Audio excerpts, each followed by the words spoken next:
अरे मार झका झक पहन पहन के हौला धर धर के कहाँ जावत है? कहाँ जावत है? अरे भारती कौन है रे टूरा छुए छुए कर? अरे तुमन चारों के चारों संभाल संभाल के हौला धर के कहाँ जात हो? ता तोला का करे बरे हमन कहूं आंती कहूं जा। सुन जी हाँ? मैं तुमने देखो ना तो बोला कैसे कैसे लगते यार? ई टूरा ते ज्यादा एती होती झा लाग नहीं ते बता दे हूं। का बताए बता तो? तोला नरे दरिया में बोझ बोझ के फिर मार डर।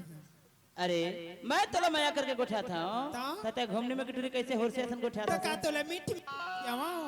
अरे थोकन तो हौला तो बता। अरे जारी नैन चलावत पे निहलावत नैन चलावत पे निहलावत गान बजा दरिया गोरी वो तोर लच के कमरिया कहीं वो तोर लच के कमरिया रानी वो तोर लच के कमरिया कादी तजीती होते न होती कादे तजीती होते न होती मारे जाने मोला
मोर हाथ ला काबर अरे दुनियादारी औदाई ददलत तो छोड़ बेच कर हूँ हाँ। फिर तोर से उड़हरिया काबर जाऊँ दादी तोले बने असन टुरल धर के नहीं चलते अरे ऐसा झन गोठे आया ता?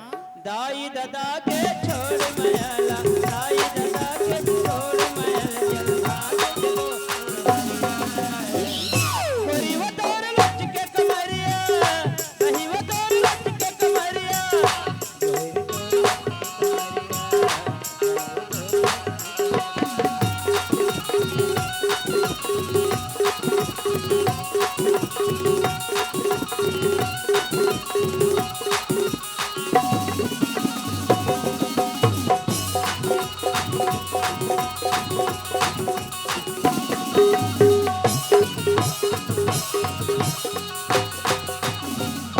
सुनना घटाऊंगा मैं बेटा तेरे धन बने में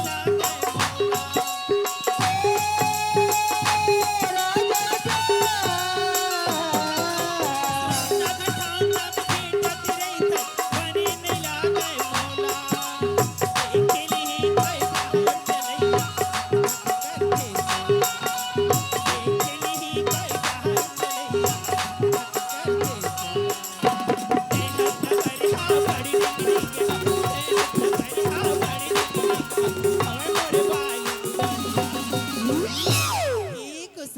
कार मोर देसी पता सुन्नती का के थे अत कबीरले तुम्हें मजाक करत रही हो राजा हाँ। महू ना बड़ दिन की तुला बड़ मैं करता सीतो सिर तोर माँ हता तभी तो कहता का अब तो ये तान मान धान सब तेरे ची अच्छा जी फिर मोर एक तिला देख ले ओ तिला देख ले चारों को तिला देख ले अरे मैं तोर मोहित भला देखत रहे थे ऐसे लागथे मोला जी तभी तो कहता हाँ। राजा कन्या ममर करे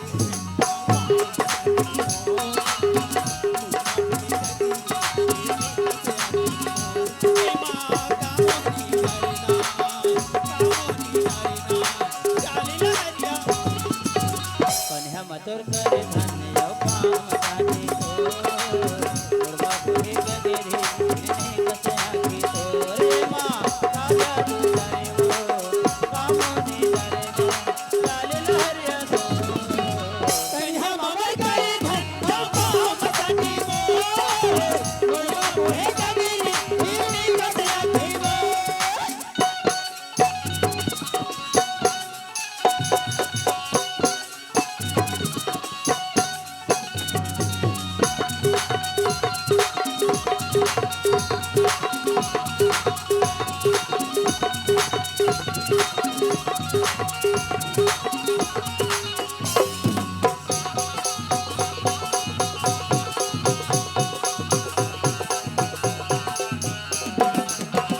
आधा सरक ले